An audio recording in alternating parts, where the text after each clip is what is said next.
अस्सलामुअलैकुम स्टूडेंट्स। आज हम 9th class chemistry chapter number 8 की एक्सरसाइज के क्वेश्चन करेंगे। तो शॉर्ट क्वेश्चन हमारे पास दिए गए हैं। कहता है कि फर्स्ट क्वेश्चन जो है कि why was atomic number chosen to arrange the elements in the periodic table.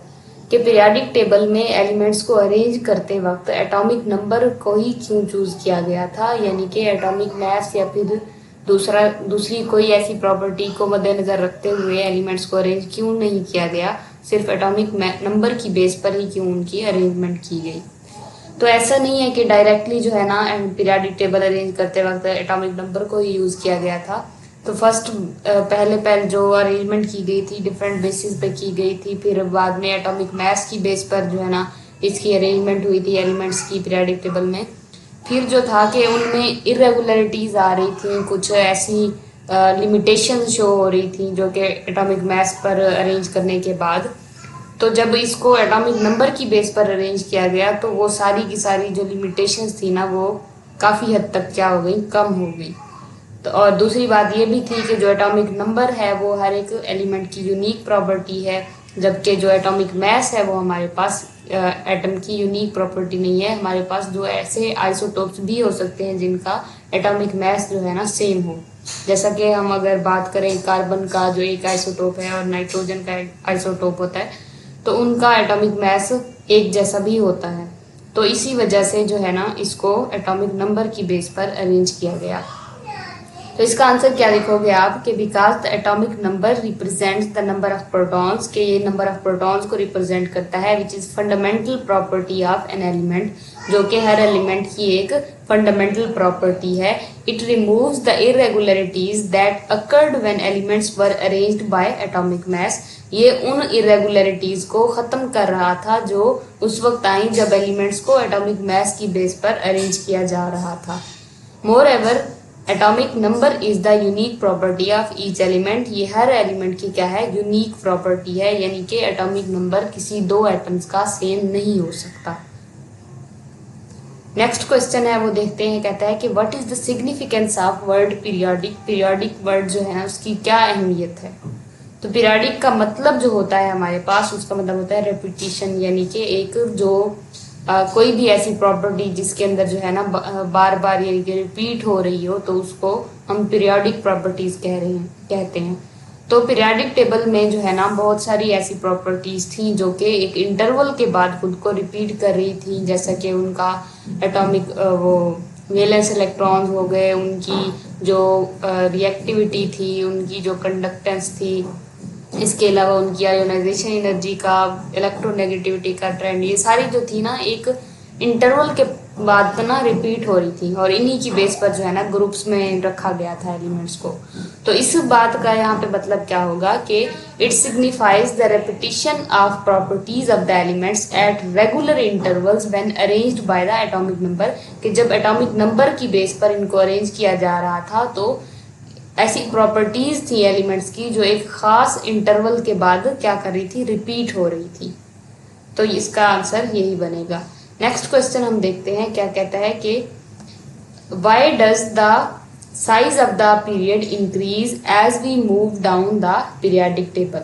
कह रहा है कि जैसे हम periodic move down the periodic table, यानी कि पीरियोडिक टेबल में हम जैसे नीचे की तरफ आते हैं तो जो उसका पीरियड्स में जो एटम्स होते हैं उनका साइज क्यों बढ़ जाता है। डाउन द पीरियोडिक टेबल का मतलब आप दूसरे अल्फाज में ये भी कह सकते हो कि डाउन द ग्रुप जब हम आते हैं तो जो एटम्स होते हैं उनका साइज क्यों बढ़ता चला जाता है। तो उसके पीछे यही रीजन थी कि इनका जब जैसे जैसे हम डाउन द ग्रुप आते हैं तो जो एलिमेंट्स होते हैं उनके अंदर जो शेल्स होते हैं वो भी क्या होते हैं, ऐड हो रहे होते हैं। तो शेल्स की तादाद बढ़ने की वजह से जो है ना उनके दरमियान रिपल्शन होती है जो इलेक्ट्रॉन्स होते हैं, तो इस वजह से उनका साइज जो है ना वो बढ़ता चला जाता है। तो क्या लिखना है कि when we move down the periodic table, यानी कि down the group, each next element gets a new electron shell. कि हर एलिमेंट में एक नया शेल ऐड हो रहा होता है, यानी कि शेल को एनर्जी लेवल भी कहते हैं ना। तो आप या तो शेल लिख दो या फिर एनर्जी लेवल लिख दो, इसमें कोई हर्ज नहीं है। नेक्स्ट क्या है कि this increase the distance of the outer most electron from the nucleus. अब ये चीज जो है ना आउटर मोस्ट इलेक्ट्रॉन जो थे शेल्स ऐड होने की वजह से दरमियान में एक शील्ड बनती चली जा रही थी न्यूक्लियस और बाहर वाले इलेक्ट्रॉन्स के दरमियान। तो जो बाहर वाले इलेक्ट्रॉन्स हैं वो इतना ज्यादा अट्रैक्शन नहीं शो कर पा रहे थे, यानी कि न्यूक्लियस उनके ऊपर इतना ज्यादा अट्रैक्शन नहीं शो कर पाता। Even though the number of the protons also increase, कह रहा है कि अगरचे जो प्रोटॉन्स होते हैं वो भी बढ़ रहे होते हैं, यानी कि न्यूक्लियर फोर्स जो होती है वो भी इंक्रीज हो रही होती है। The effect of the extra shell is greater, लेकिन एक एक्स्ट्रा शेल का आ जाना वो उसका जो असर है वो ज्यादा है उसके न्यूक्लियर इफेक्ट की निस्बत, यानी कि वो जो एक्स्ट्रा शेल आ जाता है वो इतना फिर दूर हो जाता है न्यूक्लियस से, उसकी जो अट्रैक्शन होती है न्यूक्लियस की उसके ऊपर वो इतना ज्यादा नहीं हो पाती। एक तो उनके दरमियान शील्डिंग इफेक्ट ज्यादा हो जाता है, शेल ज्यादा होने की वजह से न्यूक्लियस की जो पहुंच है, न्यूक्लियस की फोर्स की जो वो वैलेंस इलेक्ट्रॉन तक इतना ज्यादा नहीं पहुंच पाती, और न्यूक्लियर फोर्स ना होने की वजह से जो इलेक्ट्रॉन्स होते हैं वो आपस में रिपल्सन ज्यादा शो करते हैं और वो उनका जो साइज होता है वो बढ़ता चला जाता है। तो क्या करना है, आपने ये पॉइंट्स लिखने हैं। Therefore the atomic size increases as we move down the periodic table, इसी वजह से जो है ना एटॉमिक साइज जो है वो बढ़ता चला जाता है जैसे जैसे हम down the periodic table move करते हैं। तो यही इसका आंसर है। नेक्स्ट हम देखते हैं क्वेश्चन नंबर 4, क्या कहता है कि in a group the elements have the same number of electrons in the outer most shell, why is it so, कि एक ग्रुप के अंदर जो एलिमेंट्स होते हैं उन सब में जो है ना वैलेंस इलेक्ट्रॉन जो है उन सब की तादाद एक जैसी है, यानी कि फर्स्ट ग्रुप की अगर बात करो तो उन सब के अंदर उनके जितने भी उसमें एलिमेंट्स हैं उनके सबसे बाहर वाला जो शेल है उन सब में एक इलेक्ट्रॉन ही है, और इसी तरीके से जो दूसरा ग्रुप है उसमें जो एलिमेंट्स पाए जाते हैं उन सब के आउटर मोस्ट शेल के अंदर 2 इलेक्ट्रॉन्स हैं। तो क्या लिखना है आपने कि in a group the elements have same number of electrons in their outer most shell because the periodic table is arranged according to the electronic configuration of atoms. अब ये जब उसको अरेंज किया जा रहा था तो इसकी इलेक्ट्रॉनिक कॉन्फ़िगरेशन को भी मद्देनजर रखा गया कि जब जिनकी इलेक्ट्रॉनिक कॉन्फ़िगरेशन सेम आ रही थी, मतलब कुछ हद तक मिल रही थी, यानी कि उनमें रेपिटेशन शो हो रही थी, तो उनको एक ही ग्रुप में प्लेस किया गया। When we move down the group, जैसे जैसे हम डाउन द ग्रुप मूव करते हैं, a new electron shell is added each time, हर दफा क्या होता है एक नया शेल जो है ना ऐड हो जाता है नए एलिमेंट में, but the number of electrons in the outer most shell remain the same, लेकिन बाहर वाले शेल के अंदर जो इलेक्ट्रॉन की तादाद है वो सेम रहती है। This repetition of the valence electron is the reason why all the elements in the group show similar chemical properties, और यही इसकी वजह है कि इनके वैलेंस इलेक्ट्रॉन सेम होने की वजह से जो एक ग्रुप के अंदर एलिमेंट्स होते हैं उनकी केमिकल प्रॉपर्टीज भी क्या होती हैं, एक जैसी होती है। अब अगर इसकी एग्जांपल देखो तो ग्रुप 1 के जो एलिमेंट्स हैं हमारे पास, उसमें जो फर्स्ट एलिमेंट यानी कि लिथियम, उसकी जो इलेक्ट्रॉनिक कॉन्फ़िगरेशन है वो यानी कि फर्स्ट शेल में 2 इलेक्ट्रॉन, सेकंड शेल में 1 इलेक्ट्रॉन, और यही इसका क्या है आउटर मोस्ट शेल है जिसमें 1 इलेक्ट्रॉन आ रहा है। अब इसका जो फर्स्ट ग्रुप का जो सेकंड एलिमेंट है यानी कि सोडियम, इसका एटॉमिक नंबर 11 होता है। अब इसकी इलेक्ट्रॉनिक कॉन्फ़िगरेशन क्या है, फर्स्ट शेल में 2 इलेक्ट्रॉन, सेकंड में 8 इलेक्ट्रॉन और थर्ड वन में 1 इलेक्ट्रॉन, यानी कि अब ये इसका क्या हो गया आउटर मोस्ट शेल हो गया। नेक्स्ट जो है हमारे पास पोटाशियम, उसकी अगर इलेक्ट्रॉनिक कॉन्फ़िगरेशन देखें तो फर्स्ट शेल में 2, सेकंड में 8, थर्ड में फिर 8 इलेक्ट्रॉन, देन जो फोर्थ शेल है उसमें क्या है ओनली 1 इलेक्ट्रॉन, और यही इसका वैलेंस शेल हो गया। अब अगर सब के आप वैलेंस शेल देखो सब में एक ही इलेक्ट्रॉन है, तो ये क्या है उसकी जो है ना प्रॉपर्टी को शो कर रहा है कि जो ग्रुप नंबर है उस सब में वैलेंस इलेक्ट्रॉन की तादाद एक जैसी है, और इसी की बेस पर जो उनकी केमिकल प्रॉपर्टीज हैं वो भी सेम ही है। क्वेश्चन नंबर 5 है, कहता है कि do you expect calcium to be more reactive than sodium, give the reason of your answer. कह रहा है कि अगर क्या आपको ये लगता है कि जो कैल्शियम है वो ज्यादा रिएक्टिव होगा सोडियम की निस्बत। अगर हम इसका पीरियड नंबर देखें तो ये सेकंड पीरियड के एलिमेंट्स है, तो सोडियम पहले आता है, देन जो है ना इसके बाद कैल्शियम आता है, यानी कि सोडियम में 1 इलेक्ट्रॉन है और कैल्शियम में 2 इलेक्ट्रॉन है। तो सोडियम जो है ना इसकी जो आयोनाइजेशन एनर्जी है वो कम है कैल्शियम की निस्बत, यानी कि ये इजीली इलेक्ट्रॉन लूज करता है इसकी निस्बत। तो वो क्या रहा है कि आपको लगता है कि कैल्शियम ज़्यादा रिएक्टिव होगा? तो इसका आंसर क्या आएगा? नहीं, no, calcium would not be more reactive than the sodium. अब इसकी रीज़न क्या होगी कि सोडियम जो है ना अपना एक इलेक्ट्रॉन इजीली जो है ना लूज कर देता है देन कैल्शियम, जो कि इसकी आयोनाइजेशन एनर्जी भी ज़्यादा है और ये ज़्यादा रिएक्टिव भी नहीं है। क्या लिखना है आंसर कि no, sodium is more reactive because it loses its one valence electron more easily than the calcium. Calcium की निस्बत ज़्यादा इजीली जो है ना अपना इलेक्ट्रॉन लूज कर देता है, which needs to lose 2 electrons and have high ionisation energy. Calcium की बात कर रहा है कि जिसको जो है ना 2 इलेक्ट्रॉन लूज करने होते हैं और इसकी आयोनाइजेशन एनर्जी भी क्या है? ज़्यादा है। क्वेश्चन नंबर 6 देखते हैं कि which element has maximum atomic radius and which element has the minimum atomic radius in the third period. Third period में जो है ना किसका जो एटॉमिक रेडियस होगा सबसे ज़्यादा होगा और किसका एटॉमिक रेडियस सबसे कम होगा? तो फर्स्ट एलिमेंट जो होगा ऑब्वियसली उसका एटॉमिक रेडियस सबसे ज़्यादा होगा और जो लास्ट एलिमेंट होगा उसका एटॉमिक रेडियस क्या होगा? सबसे कम होगा, अगर हम पीरियड की बात करें तो इसका आंसर देखते हैं कि जो element with the maximum atomic radius is sodium. Sodium जो है इसका एटॉमिक रेडियस सबसे ज़्यादा है, कितना हो गया? 185 पिकोमीटर। अब इस जो सेकंड पीरियड की अगर हम बात करें, इसका फर्स्ट एलिमेंट सोडियम है लेकिन लास्ट एलिमेंट जो है वो हमारे पास आर्गन है। अब वो जबकि जो इसका एटॉमिक रेडियस है सबसे छोटा वो क्लोरीन का है जो कि 79 पिकोमीटर है। अब इसमें जो है ना थोड़ी सी स्टूडेंट्स को कंफ्यूज हो सकती है कि आर्गन का क्यों नहीं है सबसे छोटा, क्लोरीन का क्यों है? तो इसके पीछे रीज़न ये है कि जो हमारे पास बाकी सारे जो एक पीरियड के एलिमेंट्स हैं वो जो है ना आपस में एक दूसरे के साथ कोवलेंट बॉन्ड बनाते हैं, उनकी बॉन्डिंग जो होती है ना वो स्ट्रॉन्ग होती है, तो इस वजह से उनके दरमियान जो है ना हम रेडियस जो है मेजर करना वो आसान हो जाता है। जबकि जो हमारे पास ऑर्गन है वो इतना ज़्यादा अपने एक दूसरे के साथ कोवलेंट बॉन्ड नहीं बनाते, लेकिन उनके दरमियान जो होती है ना वेंडर वाल फोर्सेस पाई जाती है जो कि इतना मजबूत नहीं होती, तो ये आपस में बॉन्ड जो है ना वो नहीं बनाती, तो इस वजह से उनके दरमियान जो है ना रेडियस उनका जो रेडियस होता है वो इतना प्रैक्टिकली मेजर नहीं किया जाता। तो इसके पीछे रीज़न यही है कि जो क्लोरीन होता है उसका जो रेडियस होता है वो उनकी निस्बत ज़्यादा छोटा होता है। नेक्स्ट क्वेश्चन नंबर 7 है, पहले इसका क्वेश्चन पढ़ते हैं। क्या कहता है कि why are the most electronegative elements present in the 6th and 7th group.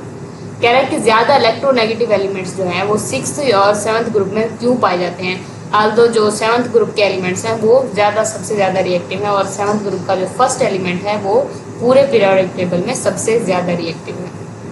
तो इसका आंसर क्या लिखना है आपने कि the most electronegative elements are present in group 16 and 17 because these elements have almost complete valence shell, यानी कि इनका जो वैलेंस सेल है वो तकरीबन मुकम्मल ही है। आल्दो इसमें किसी में जो 16 ग्रुप एलिमेंट है उसमें 6 वैलेंस इलेक्ट्रॉन है और जो 17 ग्रुप एलिमेंट्स हैं उनमें 7 इलेक्ट्रॉन्स हैं।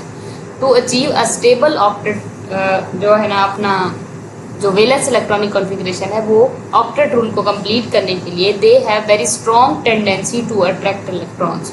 ये इलेक्ट्रॉन्स को अट्रैक्ट करने के लिए इनकी जो टेंडेंसी है यानी कि इनकी एबिलिटी इलेक्ट्रॉन को गेन करने की वो क्या है सबसे ज़्यादा हो जाती है। ऑक्सीजन ग्रुप 16 और फ्लोरीन जो है ना 17 आर द बेस्ट एग्जाम्पल्स। ये क्या है ज़्यादा इलेक्ट्रोनेगेटिव एलिमेंट्स हैं, while the fluorine being the most electronegative elements of the all. और जो हमारे पास फ्लोरीन है वो पीरियोडिक टेबल में सबसे ज़्यादा रिएक्टिव इलेक्ट्रोनेगेटिव एलिमेंट है। तो इसके पीछे रीज़न क्या हुई कि इनका जो वैलेंस सेल हैं उनमें इलेक्ट्रॉन्स की तादाद ज़्यादा है, तो इस वजह से इनकी जो टेंडेंसी है इलेक्ट्रॉन को गेन करने की वो सबसे ज़्यादा है और इसी वजह से इनकी इलेक्ट्रोनेगेटिविटी भी पूरे पीरियोडिक टेबल में सबसे ज़्यादा होगी। क्वेश्चन नंबर 8 हो गया हमारे पास कि the first ionisation energy value of the magnesium is less than the second one, कि जो पहली मैग्नीशियम की जो पहली आयोनाइजेशन एनर्जी है वो कम है दूसरे की निस्बत। अब आयोनाइजेशन एनर्जी क्या होती है कि जब हम उसके वैलेंस सेल में से इलेक्ट्रॉन को लूज करवाते हैं जो एनर्जी रिलीज होती है उसको हम जो है ना आयोनाइजेशन एनर्जी कहते हैं। तो वो कह रहा है कि जो पहली मर्तबा जब आप इलेक्ट्रॉन को लूज करवाओगे तो वो कम एनर्जी देनी पड़ेगी आपको, जब दूसरा इलेक्ट्रॉन उसमें से लूज करवाओगे तो आपको बहुत ज़्यादा एनर्जी देनी पड़ती है, तकरीबन उसकी डबल होती है। तो इसके पीछे रीज़न क्या होगी कि जब आप एक इलेक्ट्रॉन लूज करवा लोगे तो वो फर्स्ट जो हमारे पास मैग्नीशियम आयन बन जाएगा वो एक कैटाइन में तब्दील हो जाएगा, यानी कि उसके ऊपर प्लस का चार्ज आ जाएगा। प्लस का चार्ज आने की वजह से यानी कि न्यूक्लियर फोर्स जो है ना वो उसकी सबसे ज़्यादा हो जाएगी। एक नॉर्मल एलिमेंट की निस्बत, एक नॉर्मल जो मैग्नीशियम का एटम होगा उसकी निस्बत एक कैटाइन जो होगा उसकी न्यूक्लियर फोर्स सबसे उसकी निस्बत ज़्यादा होगी। तो वो अपने वैलेंस इलेक्ट्रॉन्स को मजबूती के साथ क्या करेगा, अट्रैक्ट करेगा। अब उसकी न्यूक्लियर फोर्स जो है ना ज़्यादा हो गई है, यानी कि वो इलेक्ट्रॉन्स को अब ज़्यादा मजबूती के साथ पकड़ा हुआ है उसने। अब जब आप उसमें से मज़ीद इलेक्ट्रॉन को निकालना चाहोगे तो आपको ज़्यादा एनर्जी देनी पड़ेगी। तो इसका आंसर भी यही है। क्या लिखना है आपने कि आफ्टर रिमूविंग वन इलेक्ट्रॉन, एक इलेक्ट्रॉन रिमूव करने के बाद the magnesium atom becomes a positively charge ion. Magnesium atom जो है एक पॉजिटिवली चार्ज आयन बन जाएगा, यानी कि Mg+, that pulls the remaining electrons closer to the nucleus, जो क्या करेगा बाकी जो इलेक्ट्रॉन्स है उसको न्यूक्लियर के करीब कर देगा।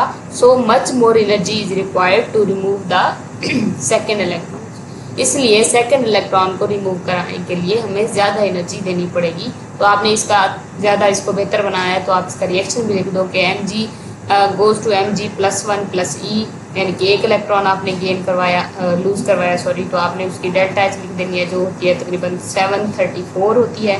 और इसके अलावा जो Mg+ में से जब आप एक इलेक्ट्रॉन को लूज करोगे तो Mg+2 इसके ऊपर जो है ना चार्ज आ जाएगा मैग्नीशियम के ऊपर, यहाँ पे +1 है ना तो इसकी जगह पे +2 आ जाएगा। जब आप Mg, मैं इसको लिख दूँ एक मिनट, जब आप जो है ना Mg+ को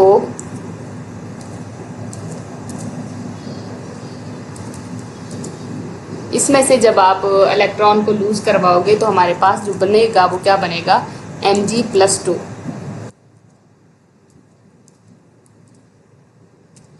यानी कि इसके ऊपर जो चार्ज आएगा वो +2 आएगा।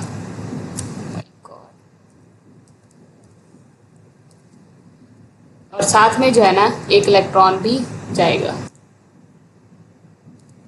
तो इसकी वजह से जो है ना इसकी जो डेल्टा एच की वैल्यू आएगी वो तकरीबन 1400 समथिंग आती है, 1434 या 37 है इसी तरीके से। तो आपने ये वैल्यू भी लिख देनी है अगर आप इसको मज़ीद बेहतर बनाना चाहते हो।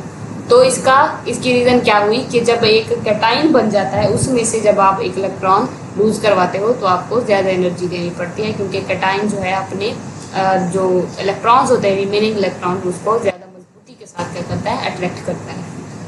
क्वेश्चन नंबर 9 है कि is it possible for two metals और two non metals to form an ionic bond.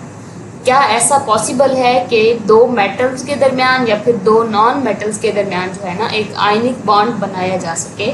जबकि हमने पढ़ा था कि एक आयनिक बॉन्ड किन के दरमियान बनता है, जब एक मेटल हो और एक नॉन मेटल हो, एक ऐसा एलिमेंट हो जो इलेक्ट्रॉन को कम्प्लीटली लूज करने की एबिलिटी रखता हो और एक ऐसा एलिमेंट हो जो क्या करे, कम्प्लीटली जो है ना इलेक्ट्रॉन को गेन करे।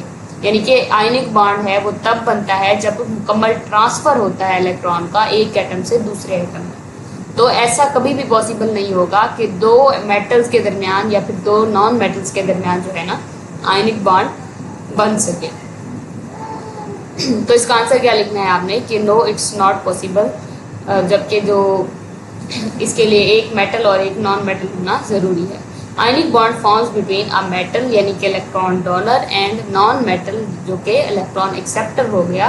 जो two metals form metallic bond, दो मेटल्स के दरमियान जो बॉन्ड बनता है वो मेटेलिक होता है, while the two non metals form covalent bond, और जो दो नॉन मेटल्स होती हैं उनके दरमियान जो बॉन्ड बनता है वो कोवलेंट बॉन्ड बनता है। क्वेश्चन नंबर 10 है, कहता है कि which element has the least value of ionisation energy and which element has highest value of electronegativity.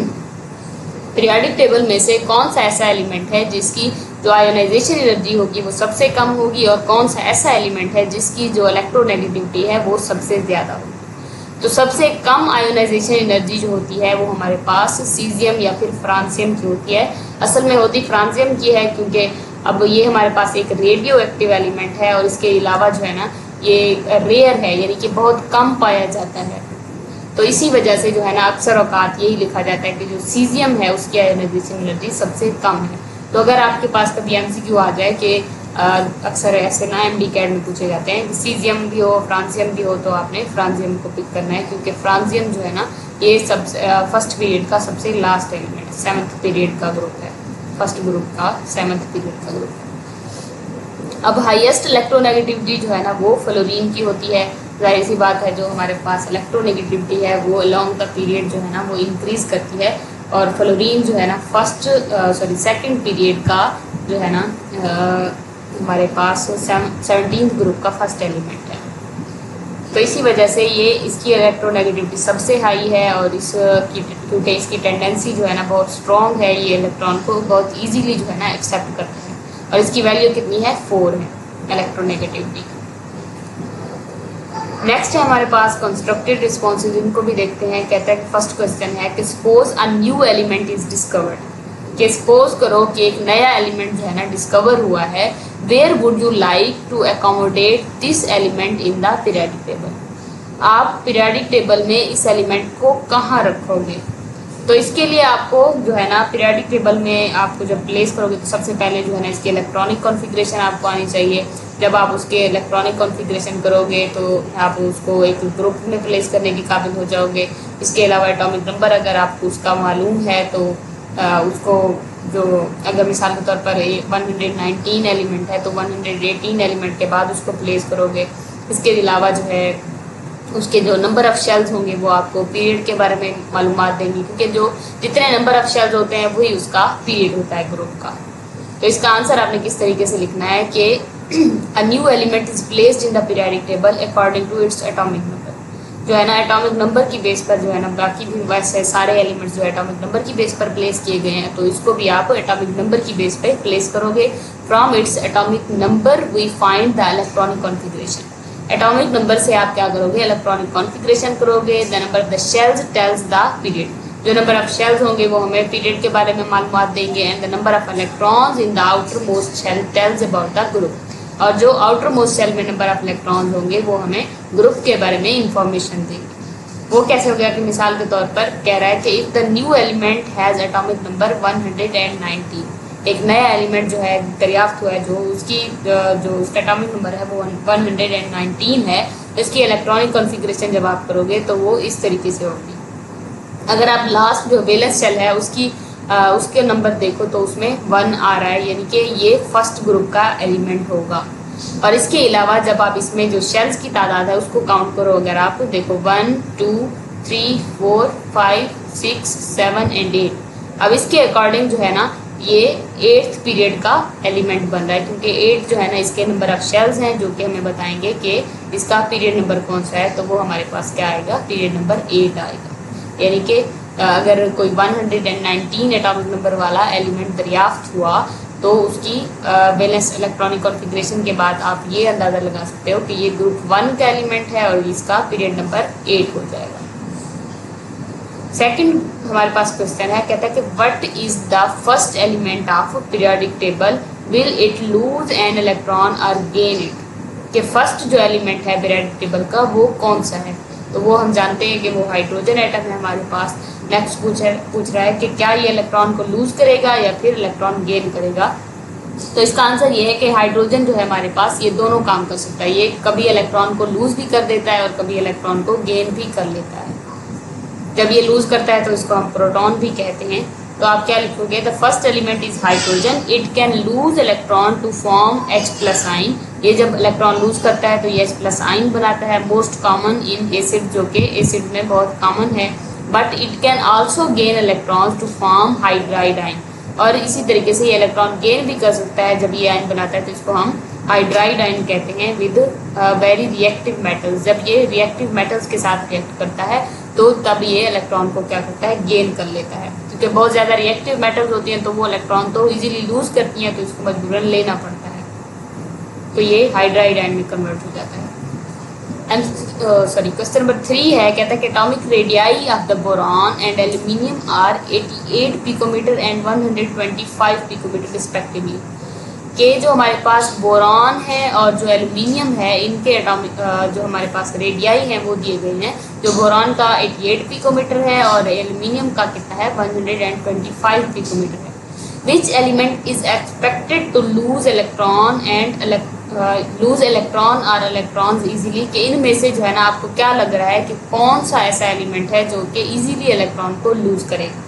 तो इलेक्ट्रॉन को लूज करने के लिए आपको मालूम होना चाहिए कि जो इलेक्ट्रॉन इजीली रिमूव जो है ना लूज करते हैं उनका साइज बड़ा होता है, यानी कि जिस एटम का साइज जितना ज़्यादा बड़ा होगा वो इजीली इलेक्ट्रॉन को लूज कर सकेगा, क्योंकि उसकी जो उसका साइज बड़ा होने की वजह से उसकी जो शील्डिंग इफेक्ट है एक तो वो ज़्यादा होता है, दूसरा उसकी जो न्यूक्लियर फोर्स होती है वो वीक होती है।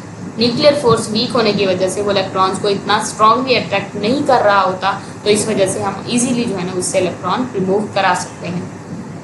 तो इसका आंसर कैसे लिखना है कि the aluminium will lose electron more easily than boron. अब साइज से पता चल रहा है कि एल्यूमिनियम का साइज बड़ा है तो ये इलेक्ट्रॉन को ज़्यादा इजीली लूज करेगा, because the larger atomic radius means weaker attraction for its valence electron.